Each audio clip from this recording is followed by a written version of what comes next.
નમસ્કાર દર્શક મિત્રો, આપ જોઈ રહ્યા છો કેબીસી ન્યૂઝ। હવે જોઈએ અગત્યના સમાચાર। ટોલ ટેક્સ પેટે ₹46 કરોડની રકમ વ્યાજ સાથે ચૂકવવા એસટી નિગમને આદેશ। તાજેતરમાં ગાંધીનગર જિલ્લા કાનૂની સેવા સત્તામંડળ દ્વારા રાષ્ટ્રીય લોક અદાલત યોજવામાં આવેલ ટોલ ટેક્સ કંપની દ્વારા 4 વર્ષ અગાઉ એસટી નિગમ સામે કમર્શિયલ કેસ દાખલ કરવામાં આવેલ। આ કેસ બાબતે સદરુ લોક અદાલતમાં ટોલ ટેક્સ કંપની અને એસટી નિગમ વચ્ચે સમાધાન થયેલ। સમાધાન મુજબ એસટી નિગમે કંપનીને ચૂકવવાની થતી ટોલ ટેક્સની રકમ ₹46 કરોડ વ્યાજ સાથે ચૂકવવા લોક અદાલતે હુકમ કરેલ છે। ગાંધીનગર જિલ્લામાં આ રીતે લોક અદાલતમાં સરકારી એજન્સી સાથે પ્રથમ વખત આટલી મોટી રકમનું સૌપ્રથમ સમાધાન થયું હોવાનો દાવો કરવામાં આવી રહ્યો છે।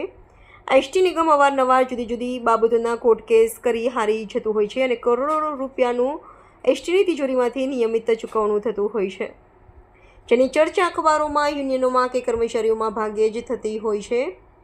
પરંતુ લોક અદાલતમાં જ્યારે આટલી મોટી રકમ સમાધાન રૂપે ચૂકવવા એસટી નિગમે સંમતિ આપી હોય ત્યારે આવા મુદ્દે વહીવટીતંત્ર દ્વારા કેવી ઘોર બેદરકારી દાખવવામાં આવી હશે। એક તરફ ડ્રાય કંડક્ટરોને સાચા દરે ઓટી ચૂકવાય, ગલ્લા તલ્લા કરતા અધિકારીઓ આટલી મોટી રકમ ચૂકવવા સંમત થયા। KBC news Bhavnagar. દર્શક મિત્રો, કેબીસી ન્યૂઝને લાઇક, શેર, સબસ્ક્રાઇબ કરો, બેલ આઇકન પ્રેસ કરો, જેથી આપને નોટિફિકેશન્સ મળતી રહે।